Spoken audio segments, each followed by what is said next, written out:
We've got a great panel for you tonight. We're going to be able to talk about some of the things that our two keynote speakers were talking about, which is really great. We've got some good questions. We're going to understand practical use of how our experts are actually using AI within their existing businesses and for their clients. We're going to talk a little bit about the hype, and so that you can all go back to your annoying CEOs who are saying, we should use AI tomorrow in a great way, and don't actually know what that means, so you can help have that conversation with them. We're going to face into the challenge around how all of your staff are worried that their jobs are about to be replaced by a robot or some such thing. And then we're going to have a pop at Sam Altman, just for fun. Cool. So first question, I think it was Nuri asked at the start how many people were using AI. Don't put up your hands yet, because I'm going to qualify that statement. If you ignore ChatGPT, tapping it into the UI interface, and you ignore Microsoft Copilot and choose your flavor of ChatGPT interface, whatever, right? If you ignore that, you can't include that. Raise your hand if you're actually using some form of AI in your company today. See, that's less. Still quite an impressive number. One more slight clarification. Is it AI in the sort of new sexy AI that's been around for the last year? Or raise your hand if you've been using it for longer than a year and therefore it's really one of the broader definitions of AI, like machine or learning or automation. Okay, cool. So some of you are using sexy AI. God knows what for. We might find out later on. Okay, so we're going to do introductions. For those who don't know me, I'm David Crawford. I'm the regular compere of this panel. The idea is that I'm a card-carrying CTO, so I should be able to ask these lovely people intelligent questions, understand what they're talking about, and perhaps even disagree or agree with them. I found myself a little bit frightened of this subject. Like a lot of you, I expect you're all a little bit like, AI, okay, yeah, I should know what that is. I'm a CTO, 35 years experience. I definitely know what AI is. I'll Google it quickly. Better still, I'll ChatGPT it. And so then we've got some genuine experts who are using it all of the time here. And I was like, I've definitely got imposter syndrome. And then I realized that I'm actually, in my role as fractional CTO, which I'm doing because I can't get a real job, I'm working with two startups. I'm working with a startup called Tenhor, who are present somewhere. Well, give us a wave, James. Hello. So they're using AI amongst other technologies to help agile delivery teams deliver on time more reliably and better.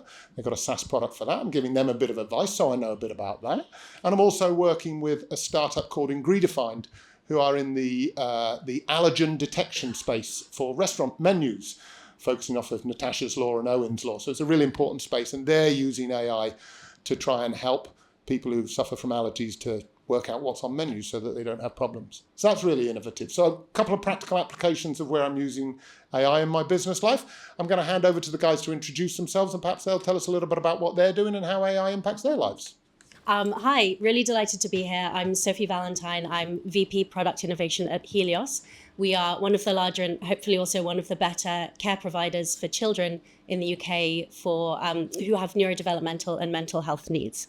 And we use AI ultimately to try to find ways to improve the clinical process so that we can help more children faster and better.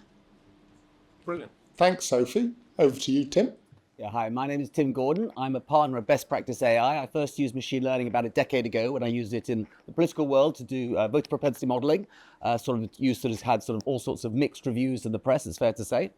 But essentially what we do now is we help companies think through their AI strategy, what use cases they should deploy, and then think through the governance aspects of how they take that forward. And we use it in a whole series of ways to help people with ideate, to help people come up with new ideas. I'm also a trustee at FullFact, which is the leading fact-checking charity in this country. And we use AI there to try and chase down some of the misuses of AI we see in terms of misinformation on YouTube and other places. Misuses, we'll come back to that, I think. Lubomira, over to you. Hi everyone, my name is Lubomira. I'm Senior Director of Technical Program Management at a company called Onfido. We build identity verification software for KYC use cases for a variety of clients and industries like neobanks, traditional banks, crypto platforms, rental services, any kind of use case that you need to verify your identity to access a service or to perform an action. And I've been with the company for 5 years, and that's really where my kind of AI ML journey started. My expertise is really in kind of building ML products from end to end, and kind of building and scaling ML operations and engineering teams so that we can kind of produce automated products and services sustainably and ethically, focused on kind of people, technology, and process. Brilliant. Thanks, Lubomira. Steve. Good evening, everyone. So I'm Steve Higgin. I'm CEO and founder of a company called TAP. My background originally was in space and defense before we set up TAP. And we did a lot of work around the process of actually software development and software engineering, the software development lifecycle. We set TAP up to actually then build and create enterprise scale no code. We've been doing this since 2004. And what we were able to do is actually collapse the speed at which we can actually then build applications. And initially we were actually machine generating applications as smart systems, expert systems.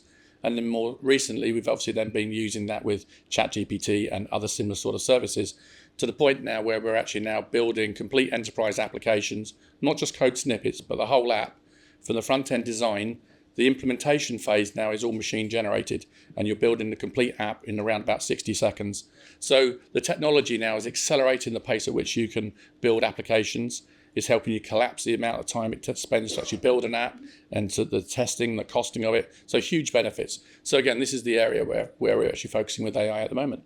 Okay, cool. So that was a little bit about you guys and about what your companies are involved in and where you're focusing. Now we want to get into a bit more detail. But in your experiences, how have you practically recently, but actually are going to in the next couple of years, apply AI to either your own companies or your clients that you're working with in a real practical way? Because our audience here want to take away some ideas, right? They want to take away some real tangible things that they can do rather than the hype. So being in the healthcare space, we split our use cases broadly into clinical and non-clinical, so administrative back office. Our ability to put into use the back office use cases is relatively easy. We find things that are low risk, that will take tasks away from clinicians so clinicians can see and help more children. That's what we're doing now. And that could be anything from predicting if someone isn't going to show up to a clinical session they have booked, which would be wasted time if they don't show up. But if we can spot that person using fairly simple machine learning, drop them a phone call, get them in the session, that's less wasted time, more efficiency, everyone's happy. What we're thinking about for the long term, the sort of 3 to 5 years, is more the clinical applications. So how can we use really rich data on individuals to extract insights that can support clinicians to make a diagnosis? So in our space, for example, assessments in autism and ADHD and the neurodevelopmental space are highly subjective. And so for us to be able to take rich data on these individuals and take away the subjectivity of these assessments, it allows clinicians to make a better diagnosis so that there are better outcomes for that individual in the long term. I think that's really practical. I don't know how many people are involved in healthcare services, but I've recently become a non-executive director for an NHS trust, and everything that Sophie talks about, I'm like, yeah, we'd like that, please. Yeah, can we have that, please? These are real challenges, missed appointments and stuff like that, and getting early diagnosis on any neurodevelopment issues, particularly in the child space, is just so important. So I really like that one. There's really practical application. Hoping to see that come to more NHS clinics near you soon. Tim. I started my career in the newspaper industry in the 1990s, and the internet came along and most of the journalists ended up losing their jobs. I worked in the Yellow Page industry in the noughties, and Google came along, and most of the people in the Yellow Page industry ended up losing their jobs. What happened was the economics of distribution was fundamentally changed, and the economics of sales was fundamentally changed. I then worked in the teens in the political world, and social media came along and fundamentally changed that entire world, and the economics of the brand was changed. And we're now in a place with AI where we're looking at changing the economics of content production and of knowledge management. So when we work with clients, it's constantly trying to find ways to find use cases in that space to help people get better at creating content at scale. And the opportunity is to go from essentially what one person might produce, you could get 1,000 people to produce at scale. So what does that mean practically in real terms? Well, in real terms, that means people working in the SEO world, fundamentally it's beginning to change the entire dynamics of marketing. The ability to do personalized and very direct emails is something we're seeing being used at huge scale. And to come back to a more positive story, perhaps, in terms of what we're doing now with Full Fact, which is we're using AI to basically listen to and then write down effectively what YouTube videos are saying on the health space to try and work out where people are basically providing misinformation around a whole bunch of different topics. Now, we're not fully there yet, but we're getting a lot of support from Google to do this. But hopefully we get to a place where at some stage we'll be able to listen to potentially millions of YouTube videos and work out which the bad ones are that need to be taken down to stop people avoiding taking drugs. So another really practical application and reason, I like the health aspect of that, but I really like the fact of misinformation, right? I think, AI itself is driving some deep fake stuff, both in voice and video, and just, you just don't know what's true out there anymore. So using it sort of to combat that, I think that's a really practical application. Steve, we're going to jump to you because you've got the mic, and then we'll come back around to you, Lubomir, if that's all right. Okay, from our perspective, we have a horizontal application platform that actually allows organizations to accelerate the pace at which they can drive digital transformation. Historically, obviously, the problem has been the amount of time it takes a subject matter expert to then talk to a business analyst or a project manager or developer to understand what it is that they need to do. And then from that, then build an application. And that can be from weeks to months. The change now is actually with this technology, we're now focusing actually around more knowledge engineering, understanding actually what the problem is, leveraging then ChatGPT and tools like that to enhance and enrich the understanding of that, and then taking that output, putting it into a tool, then machine generating the whole application. A user can then log in within 60 seconds, actually then find out where the gap is and reiterate. And so now what's actually happening is we're able to then elevate actually knowledge engineering, process engineering, and allow more people in the business to do more quickly. And that's the bit that gets really exciting because you're no longer into this long cycle of actually trying to build apps. So, you're taking something that was traditionally hard, applying a little bit of machine learning, a little bit of artificial intelligence, and making it better. Well, is the quality still there? I get the speed, I get it's like iterating fast, but what about the quality? Because sometimes, dare I say, people still say stupid things, right, about what they want. So the key thing about this is that actually, and we originally started building our generative technology about 9 months before ChatGPT. And I'm say generative, not AI generative technology. And that's because of the fact that actually, as people started to look to use no-code type technologies, which is a high-level definition language to define a process, when they wanted to roll it out to a large consultancy with 400 or 500 BAs to work with their customers globally, they wanted consistency and accuracy. And that was the challenge that they had. They had effectively a no-code tool with a blank sheet of paper.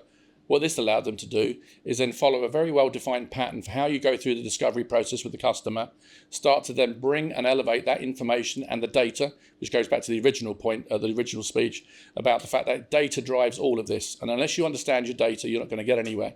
But the problem normally is that the lead time it then takes to get an application, to get the feedback from the end user is so large that actually that's where it all starts to fall down. The energy goes, people lose kind of confidence in it. It's going to take weeks and months. This is now giving you hyper agility. The quality of what's generated, because it's machine generated, means now the implementation is actually bug free. You're still going to functionally test the application to make sure it meets what the requirements are of the end user, but you're now getting an incremental order of benefit for this technology. You can't say bug free in a room full of CTOs, Steve, and get away with it. But I take your point. I take your point, right? I think that plays to something that Rachel said, a slide she put up saying, was it Rachel? No, it might have been Nuria. One of the two, sorry. Anyway, the point is they said, are you ready? Is your data and your infrastructure ready to embrace that? Was it you, Nuria? Yes. Thank you, sorry. I'm crediting Nuria now for the record. And I think based on what you just said, Steve, it would have to be. But Tim and I were sitting at the back muttering, and we were like, yeah, if anybody says yes to that, they're lying, right? So I think, so how do you deal with that challenge? Well, the problem is bad data is bad data. You need to put the intellectual effort into it. But the thing about this technology is it allows you to then very quickly start to then understand where the problem is with your data, how to improve it, and see demonstrable results very quickly. And that's the point. It's not about creating the biggest project you've ever imagined. It's about small building block processes that allow you to learn about the technology, the benefit of what it can do, and then build upon that for the next one. And that's the exciting part of it. One thing we find is a lot of people think this is going to save them lots and lots of time. And they sort of run their business case. They, oh, look, we've saved X billion hours. The point is you have to take half the time you've got and not bank it, but put it back into quality control. So the process of work moves from being all about the generating, creating stuff to actually create it really quickly, and then you have to put all that half that time back into quality control. And that's a really important way to try and make sure you deal with some of the hallucination issues. So I probably have slightly different angle to answer this question, and more kind of internal to a company. So for Onfido, AI technologies like computer vision and GANs, they're really the base of our product, and we've been developing them for the past 10 years, right? So nothing is necessarily new to us, but what we are seeing is the pace has picked up, right? And the expectations have changed. So, for example, with the kind of new technologies, what we're seeing is that fraud, online fraud, it's being developed much faster, much cheaper. There are different fraud vectors, right? And there are many more people who have much easier access to them, right? To try to kind of commit fraud. And at the same time, so that's putting a lot of pressure on us and our product. And that will be the case for a lot of other businesses, right?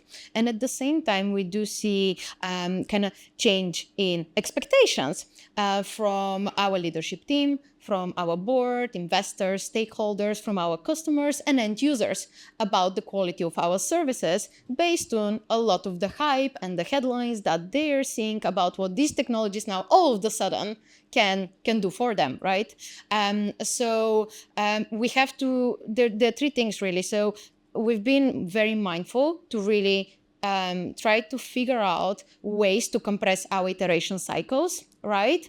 And feedback loops, right? So to be able to detect fraud and instances of new fraud much earlier. And for that, we've had to lean into our connections with our customers, right? And our relationship and our communication channels. So really be mindful about your kind of whole iteration loop and figure out how to speed it up, right?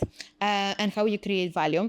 And then really we have to be mindful about how we control the narrative and how do we speak to all these different stakeholders to create for ourselves breathing room, right? And to demystify a little bit the things that they're all hearing and seeing to actual reality, right? Because AI is such a large set of different tools and different applications for different use cases that you really need to be careful to speak about the concrete technologies, the concrete problem, concrete context as well.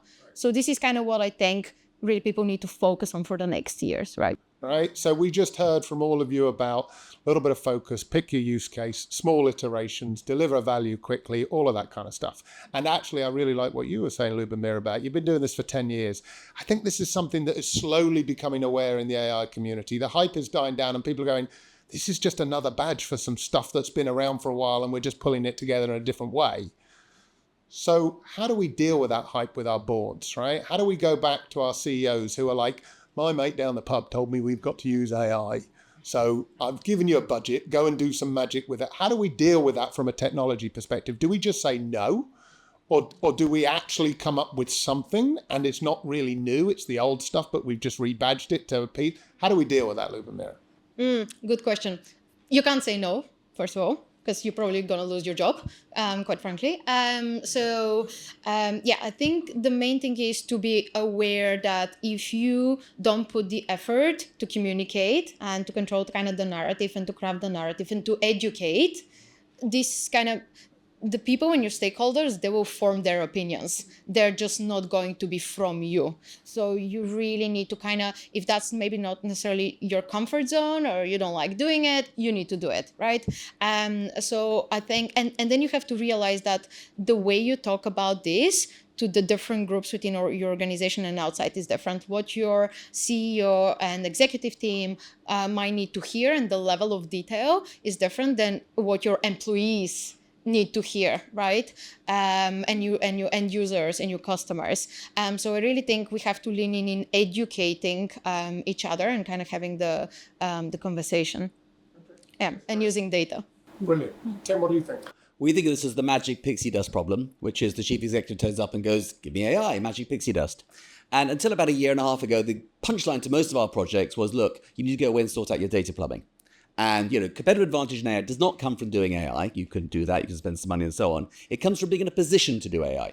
If you've got your data plumbing in a place where things can work and you can then do AI, you really have a massive potential competitive advantage, but it's getting the data plumbing right that makes you successful. Google made vast amounts of money from AI because they already had great data plumbing, or a good data operation at least, that enabled them to put AI on top of that basically increased it by 5% every single cycle. So that was the challenge. I think with generative AI, that has begun to change now because there is a real benefit from learning. And the fact you can hand out tools to actually frontline staff who can use it to develop their personal productivity means that that ability to learn does increase and does go forward. But it means chief executives have to let go of some of the reins of power. They have to say, I'm going to let my people in the front line do things that maybe I wouldn't have trusted them to do before. Now, you need rules of the road, you need to make how it works, but that does begin to change the story. But the underlying thing we have to remember, basically, is that the AI industry, the economics of the AI industry, essentially, is all an excuse to move people from on-prem onto the cloud. And if people move from on-prem onto the cloud, that's where the real money is made. You look at the big AI firms, the generative AI firms, it is the big firms who fundamentally offer the cloud services who are going to make all the money. It's not $20 a month for generative AI. It is going to be moving you on to AWS or moving you on to Azure or whatever it might be. That's where the real money is going to be made. And every chief executive needs to be aware of that before they embrace it too fully. Get off the fence there, for goodness sake, Tim. It is a good point, and it plays to what, I'm going to get the credit right this time, what Rachel was saying about the billionaires, right? Making the rich people richer, right? Because of that and the hidden agenda.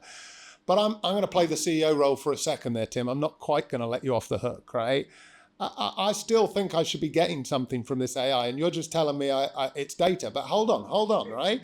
Because I read on the back of a cereal packet that AI can deal with, and I'm definitely quoting Yuria now, can deal with unstructured data. So I don't have to tidy up my data. I don't have to get my pipelines flowing, right? I just apply AI and it'll sort it out for me. Why not? So let me give an example of, I can offer, using unstructured data, every single person in this room an individual marketing message. And generative AI means I can produce, there are 100 people, 120 people, I can produce 120 individualized, personalized marketing messages, which really say everything to you personally about exactly what you want. The problem is, unless I sit down and I really work on my data plumbing, I have no idea what you want.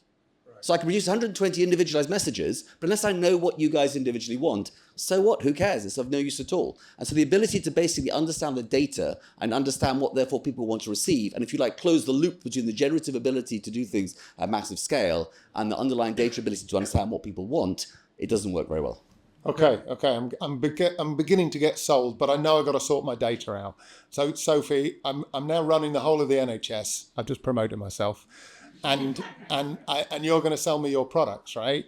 So am I ready? Can I take them? Will it work? I think 20% of NHS trusts are not paperless, which makes it difficult if you come to them with an algorithm and say, great, can I have your data? And they go, yeah, here's the book. It doesn't make it particularly easy for us to ingest and leverage that data. And there are definitely things we can do to start to process that data and put it into a place where it's usable. I think the challenge with the NHS in particular is that there is a lot of conservatism in the clinical space. So we can go to people.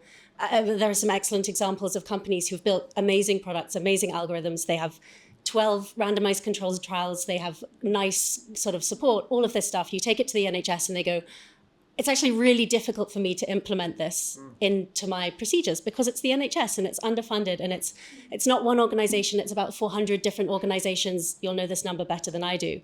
So I think the execution can often let down and kind of create a little bit of a delta between we have an amazing technology, we have a genuine use case and a need, but we can't bridge a gap between the two because doing that is really, really difficult. So, I think you're right. The point about paper, chuck it back to Steve. He's looking at the microphone longingly. There you go, Steve. You're right now. And I think that I think it's true that some companies haven't advanced enough, right? So whether your data's tidy in the right space and can all do that, but you look like a man who's never going to say no, Steve, right? You're going to help these people out, right? So you're leaning into the hype and saying yes, aren't you? I am, but also on a practical level, because the problem is that actually everyone assumes I'm going to buy AI and I've got it. That is so far away from actually the reality. The problem about AI is it's a continual journey. You've got to then give people time to understand it. And I work very closely with a guy who was head of AI for Microsoft, and he was talking about how they were actually at the stage where actually every 18 months it's going to change. So unless a CEO actually accepts that actually the IT teams and the development teams are now on a journey of discovery, and that actually what they invest this year may be completely thrown away and started again the following year. It's a change in the way that you need to understand how to embrace this technology. So that's why I say the problem is hype. Around the hype is the fact that it gives the perception that actually sorted, done, at the end of the year, we're all on AI. No, we won't. We'll be on something completely different, or a next version of it, or a new enhancement. And that's the problem that actually people don't quite understand at the moment, is that this needs actually your IT teams to get proper investment to allow them to actually then learn how this technology works, how to then understand about data. Because a lot of organizations you go into, we're sitting there dealing with, you're still on Excel, you're sending emails, and these are big companies. And so if they don't actually have their money to do it, then how do the smaller companies actually get into it? And without that understanding, obviously, and the investment in the IT teams, you're just going to carry on peddling and managing the same old legacy systems. Okay, you've scared me now. I'm pulling my budgets back. I'm going to keep the team and keep plodding on, right, with Excel because it works. But let's talk about the team now, right? So given that I think everybody's going to breathe in to AI, I think it's a really interesting point you say that the cycle will come around, it'll reinvent itself every now and again. So doesn't that lead to a risky situation? I mean, I'm having conversations with CEOs where they're saying, I want AI so I can reduce my staffing costs. I mean, we've got a lot of people in the room with a lot of people who work for them who are worried about that. They've got mortgages to pay and all that kind of stuff. Is this a reality? Is this going to happen? Should they be worried about it? Or to your point, Steve, is it like, hang on a second, it'll change in 18 months. Don't get rid of your talent yet. I think it's more about actually sharpening up your talent, skill and ability. Because the key point about this is actually where your IT teams have been hived away, just trying to keep the lights on, keeping those systems going. You're going to move forward to actually technologies now that are much more agile, responsive, eliminating legacy maintenance costs, reducing technical debt. And now your IT teams can work much more closely with the business so that actually the subject matter experts and the domain experts can work in agile fusion teams to deliver more faster. So it's not about actually, pull the budgets back. You need to be investing now. You need to be learning and understanding about how the guardrails work so you can move things forward. All right, so that's good in some industries, but now I'm thinking of the industry Sophie's in, right, where actually playing into healthcare NHS, there's not enough staff, right? So actually you want to go the other way and you want to produce systems and solutions that mean you need less staff. So how does that play to you? Is that a totally different pitch for you, Sophie? Are you actually actively going in and saying you can redeploy your talent elsewhere? I think so I work for a healthcare company. We have our own clinicians. There are about 300 of them. And so I've had this conversation fairly extensively around what will happen as we start to introduce AI and we start to take all of these tasks that don't need to be done by a clinician and have them not be done by a clinician. It's been a really interesting journey. When I first joined the company, I spent a lot of time speaking to our clinicians to understand what is their perspective. And time and again, I heard, we don't want AI because we don't want to be replaced by AI. And temporarily setting aside the fact that under GDPR, I don't think you can just swap out a clinician for an automated system that's making such a significant decision about a person as a diagnosis. No one wants that. No family wants to have their child diagnosed by a robot. No one wants it. We're not trying to do it. And if we wanted to, they wouldn't let us. So we do have that kind of sort of nervousness, but I think that nervousness comes from the hype. But actually, when we get down to it and speak to our clinicians and say, listen, I know you have this suspicion that you will be replaced by AI. I promise you, we're not trying to make it happen. It's not going to happen. What we can do is make your life easier. We can help you help more people with the same amount of time. They go, this is fantastic. I'm going to come and work at your company. It's brilliant. So I think it's worth bearing in mind that in the healthcare space, there is a global systemic issue that to the extent that we're using traditional care models that don't leverage AI, we do not have enough people to deliver the care that the world needs. So we have to lean into AI. We have to lean into solutions that can get us closer to matching supply and demand. I don't think at any time soon we're going to have too much supply and be laying off clinicians. So that's a really positive way in which AI can help with a staffing issue, effectively a resourcing issue. Lubomira, we're largely techies, right? Okay, and basically, we get excited about AI. We were the ones who kind of built it and stimulated it and use it most and are telling everybody else it's great. Is it not turkeys voting for Christmas here? Are we not are we kind of doing ourselves out of the job? Is that the way this is going? Yeah, the thing is that in some companies, some places, right, you are actually asking or relying on the exact same people to build a system replace themselves or minimize their job, right? We actually had a case or a project like this last year, right, where I realized that we are asking the team to really automate their jobs, right? And then you could see subtly how the environment changed, right? The kind of the conversation changed. So you have to be really careful how you approach these conversations, because there is a lot of value to be gained internally and externally from automated systems, right? But usually you will rely on physicians, on engineers, on a lot of other people to help you build these systems, right? But if at any point they feel that this system will jeopardize their livelihood, they will, of course, kind of start sandbagging, right? Or not participate, or any other way that they cannot support it. So it's really important. And I largely, when I talk to people, I see two camps, right? There are the camps who are scared. What does it mean for my job, etc. And they're the people who are like really excited. It's like, oh, what does that mean for my work? What is work to me, right? Like all the things and possibilities. So it's really important, again, to talk to them in a kind of very productive way, as Sophie said. It's not about eliminating your work. It's about really redefining, right? It's about, okay, if we automate this as a company, our company will have these financial benefits. This will trickle down to you, and you will be able to focus on new work, more interesting work, different work, right? So it's really important to just kind of reposition that and be very clear with them. And then really, if you're actually determined to do this, you're as a CEO or a CTO, actually you have to be really, you have to be close and understand, how can you deliver these systems, because your team might actually really still not want to.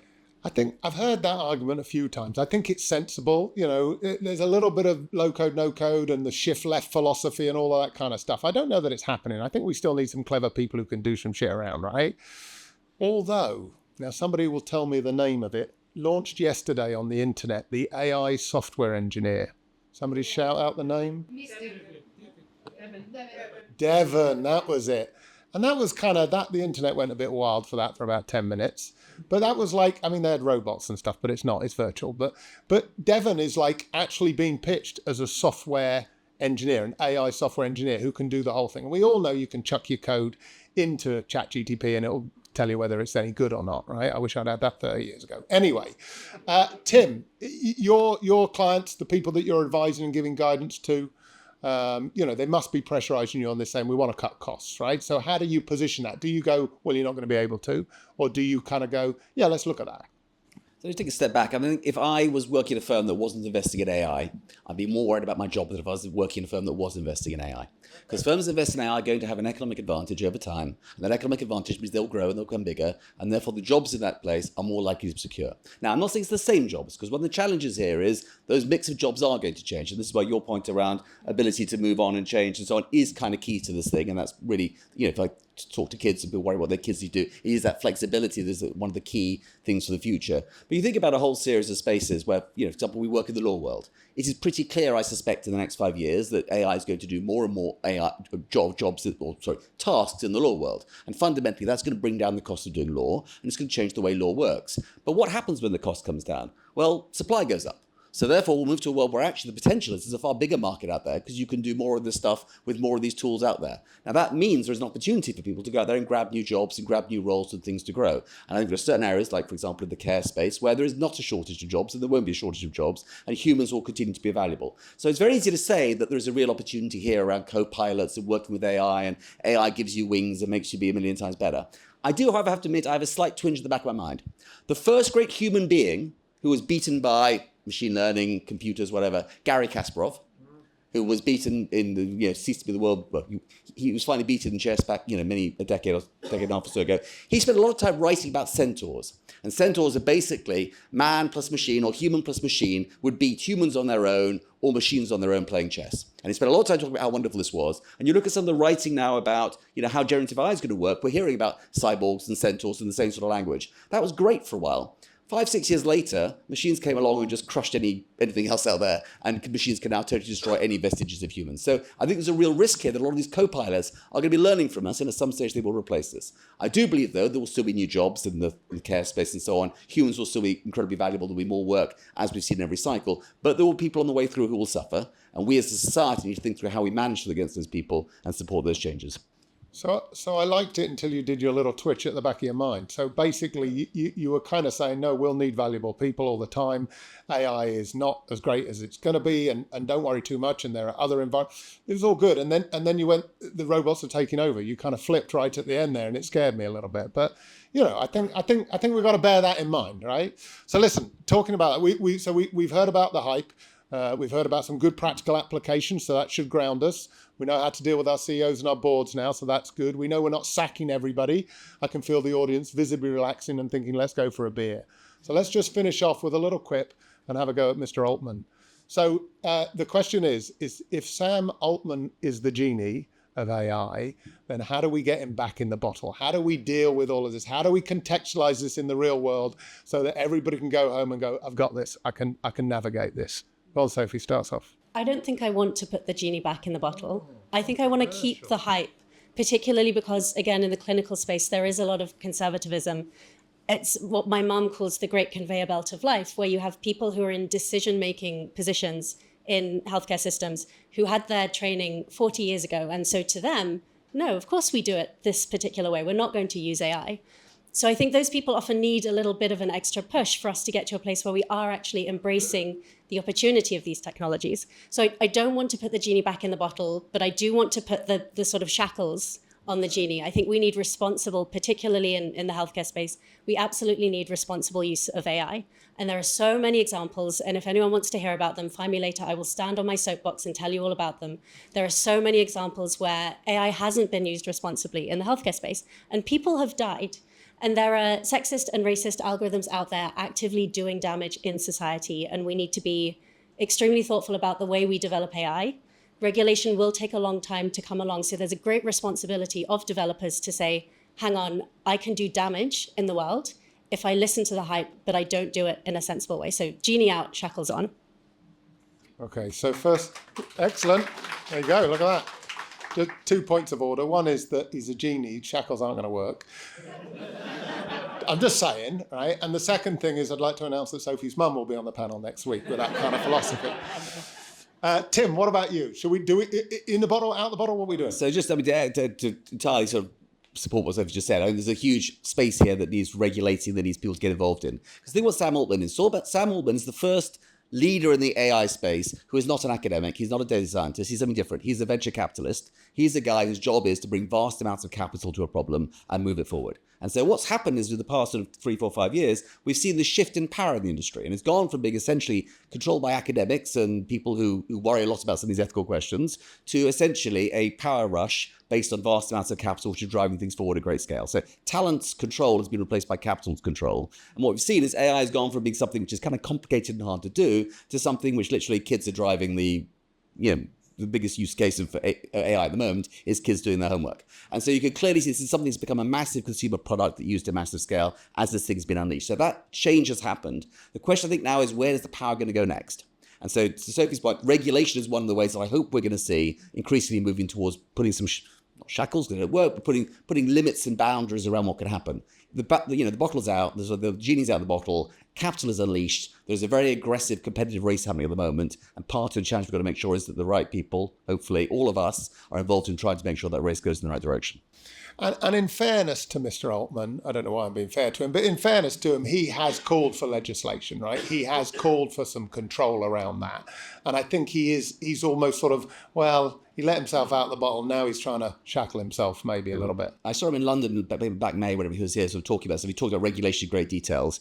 I can tell you, if you're trying to persuade chief executives to buy something, if you say, I've got something that's so powerful it could destroy the entire world, chief executives want to buy it. Yeah, okay, that's probably true. I'm excited now. Lubomira, in or out the bottle, what are you doing? Look, I think even if we put that particular genie in the bottle, in the lamp, another one will come out, right? Like, I think we are beyond that. And when you kind of try to do this approach, bad things can happen, as we've seen in Return of Jafar, right? So I think it's about teaching the genie. Yay, someone got my joke. Great. Aladdin reference, great. I was hoping for a bit more. Anyways, I think it's about, one thing is regulation, and another thing is kind of what are also our rules, right? In traditional software engineering, we have first principles, we have quality definition, right, of how to build good software. And I think that is not necessarily the case for AI kind of technologies and products, right? What does quality mean? What are the foundations on which we all agree that these technologies and these products should be built, right? This is what to me is missing and what is important. Regulations will come, fine, a bit slower, but also what are these kind of basic principles that we agree as a community, as an industry, that we need to adopt and follow, right? We've done that for software engineering. What does that look like for AI technologies? And the other problem that I see, and then I'm handing the mic, is at the moment, a lot of these conversations are very siloed, right? You have a lot of the conversation happening in kind of academia, think tanks like Rachel's, what she spoke about AI, about kind of sustainability, bias, sustainability, and ethics in AI. But then there are the corporations and the different companies of all sizes, right, which are largely still governed by goals and kind of financial metrics, right? And what is the method that we kind of bridge this conversation and start bringing it in? What are the processes, the kind of, how do we educate people? What do we implement to make this possible? And I think that is what is really important for the level of people we have in this room, because that's your responsibility to bring these conversations together and to implement it to maybe sustainable AI strategy and whatever else in your companies. So I think you're telling us that we've got some skin in the game. We've got to behave responsibly. We've got to figure out how we're doing it as leaders in the organization. I like that. I think that's pretty good. But it's not going to happen by itself. I think a lot of people assume, it's just we're all smart people, it's going to sort itself out. It is not. It has to be a conscious choice and effort, and sometimes a trade-off, and you have to have this conversation. I agree, and then to Tim's point, you've got the CEOs getting excited with lots of money about it, right? So there's a real balance to be made there. Just first of all, I think it's really good that you watched the Aladdin film before you came on here to get your research done. Secondly, I noticed you very subtly corrected me from a bottle to a lamp, so thank you for that. And thirdly, we like our audience to be a little bit supportive of the panel, so I'm going to get Lubomira to do her Jafar joke again, and you're all going to laugh raucously. Go again, Lubomira, on the Jafar joke. It's not funny though, is it? I'll give her a round of applause anyway. Okay, Steve, self-regulation. You look like a man who can handle that. I'd say kind of out of the bottle, obviously. I think part of what we need to kind of understand is actually, is that kind of phrase, you don't know what you don't know. And I think there's a huge amount of hype out there. And there's a lot of kind of headlines that talk about this was amazing. We want practical demonstrations of actually how this stuff works. And picking up on the health theme, we had a CEO of a government digital exemplar hospital come to us and want to actually improve their patient discharge process. We came in to talk to the doctors and nurses. You could see them jaundiced. Here we go, another software company. We didn't even bother actually telling them what we're going to do. We just took all of their Excel files, just how they're running this whole hospital, came back 7 days later and gave them an app. Completely blew them away. Then they said, well, okay, can we integrate it into your patient record systems? Well, no, we don't trust it. 25% of the data is in error, so don't get ill. And then on top of that, what they actually wanted then was a whole load of insights around actually how they patient flowed people through a hospital. So for the next 3 weeks, we actually then worked with them to create that system and then flip the hospital from paper to digital in 4 hours. That then gave the CEO real-time information about actually what he was doing. But actually on top of that, it then allowed the discharge hub to actually work at a much more effective pace. And the comment that we got back from them was, and this is the end users, this allows us to do our job better, and we can focus on the things that we can't do normally, because we're normally working from 9 in the morning till 8 at night, actually just trying to fill in Excel spreadsheets. So I think more practical examples demonstrating precisely how this technology will work will help then kind of people pick it up and actually then exploit it in their own businesses. So I'm hearing proof of the pudding, right? That's what it is. It's like, forget the hype, forget the big sell, forget it's going to threaten everybody's jobs. Just take something, do it, prove it out, get people on side, everybody gets comfortable with it when we move forward. Yeah, to Tim's point, is the people who know how to use AI who are going to actually then benefit in the future. And that's why people need to invest now to learn it. It's as simple as that. There's our end soundbite. Can you talk about culture and different processes of culture? Keeping data sets fine, keeping pipelines fine. A Chinese person thinks very differently culturally than a Japanese, to Portuguese, to French, to Russian, to Afrikaans. So, to Sophie's point, what's really interesting about AI is the behavioral aspect. You can go and program everything, get it done, get your data right. But what, from AI, from a point of view, when you go into a clinician and you're dealing with a child who has Chinese or is Afrikaans or is French or whoever, look at the demographics of growth. Okay, so from a cultural point of view, from an AI point of view, from a behavioral point of view, from a coding point of view, can you guys comment on that? So just so that we get it picked up on the mic, we've got a throw mic for anybody else who wants to ask a question in a second. The question was around culture and how you accommodate the fact that we have lots of different cultures, lots of different ways of thinking and working and existing together, and how is AI and the things that we've been talking about going to impact on that? Thank you for the question. I think part of this is if you build a model, I mean, this is the problem within clinical AI at the moment.